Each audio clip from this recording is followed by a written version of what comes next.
दोस्तों नमस्कार। Colonel Ajay, CEO Ajay astro money group first global astro finance digital channel से आपसे मुखातिब होता हूं। आज है 4 नवंबर सन 2024 सोमवार। दोस्तों आज के एपिसोड में हम एक महत्वपूर्ण पाम तेल को लेके एक एपिसोड आप तक लेके आए हैं। उम्मीद है आपको पसंद आएगा। खबर निकल के आ रही है कि थाईलैंड ने कच्चे पाम तेल यानी क्रूड पाम CPO यानी क्रूड पाम ऑयल के निर्यात पर प्रतिबंध लगा दिया है। जानिए पूरी रिपोर्ट विस्तार से। दोस्तों तिलहन यानी पाम तेल, सोयाबीन तेल, मूंगफली तेल, कैस्टर ऑयल के साथ साथ cotton wash, cotton seed oil यानी तिलहन पर संपूर्ण जानकारी देने वाला देश का पहला चैनल। दोस्तों आप हमारे चैनल पर नए हैं, अभी तक सब्सक्राइब नहीं किया है तो चैनल को सब्सक्राइब करना बिल्कुल ना भूलें। जानिए रिपोर्ट विस्तार से।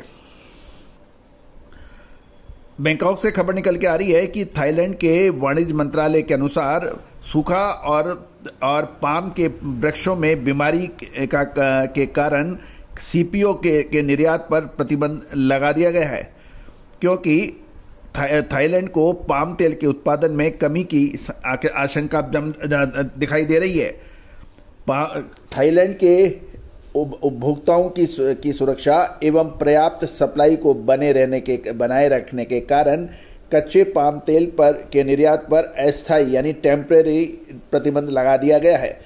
इससे अनुमान है कि थाईलैंड के घरेलू मूल्य को स्थिर रखने और पर्याप्त सप्लाई सुनिश्चित करने के लिए दिसंबर तक ये निर्यात पर प्रतिबंध लगाया गया है।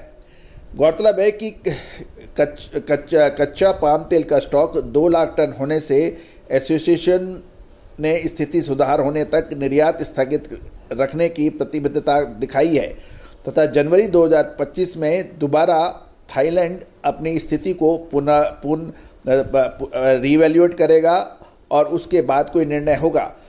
साथ साथ थाईलैंड ने यह भी चेतावनी दी है कि आदेश उल्लंघन करने वालों को 7 साल की सजा या 1,40,000 वाट का जुर्माना लग सकता है जो CPO के निर्यात प्रतिबंध को नहीं मानेगा। थाईलैंड में भारतीय व्यापारियों की माने तो खाद्य तेलों के नवंबर के अंत तक इसका असर पड़ सकता है। गौरतलब है कि खाद्य तेलों में तेजी या मंदी के अग्रिम विश्लेषण हमारे अभी तक सही साबित हुए हैं, चाहे साल 2021-22 हो, 22-23 हो, 23-24 हो या अब 2024। याद कीजिए अगस्त महीने 2024 में सितंबर के अंदर अच्छी तेजी का अग्रिम अनुमान हमारा अक्षत सत्य साबित हुआ था। साथ साथ आपको याद होगा फरवरी 2024 मार्च में शानदार तेजी का अग्रिम अनुमान अक्षत सत्य साबित हुआ था। 2023 सितंबर अक्टूबर में अग्रिम अनुमान बिल्कुल सही साबित हुआ था। तो दोस्तों तिलहन के अंदर ये हमेशा से ही रहस्यमयी व्यापार रहा है। इसके अंदर कब तेजी और कब मंदी का आदि सटीक अनुमान नहीं लगा तो इसमें व्यापारी परेशानियों में घिर जाते हैं। भारतीय अनुसंधान पद्धति और फंडामेंटल एनालिसिस के आधार पर जो अग्रिम अनुमान दिए जाते हैं वो काफ़ी हद तक सही साबित होते हैं। दोस्तों यही वजह है कि भारतीय अनुसंधान पद्धति पर विश्लेषण का डंका आज पूरे विश्व में फैल रहा है, चाहे वो थाईलैंड हो, मलेशिया हो, इंडोनेशिया हो, सिंगापुर हो, ब्राज़ील हो, अर्जेंटीना हो, चाइना हो या फिर यूनाइटेड स्टेट ऑफ अमेरिका।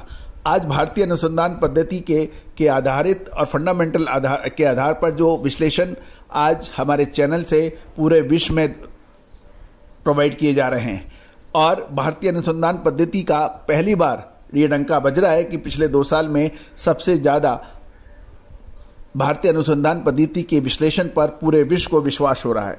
तो दोस्तों ये जीत आपकी और मेरी नहीं है, हमारे ऋषि मुनियों की हैं जिन्होंने भारतीय अनुसंधान पद्धति को इतनी शानदार तरीके से विस्तृत रूप से इसका वर्णन किया जो आज हमें फ़ायदा हो रहा है।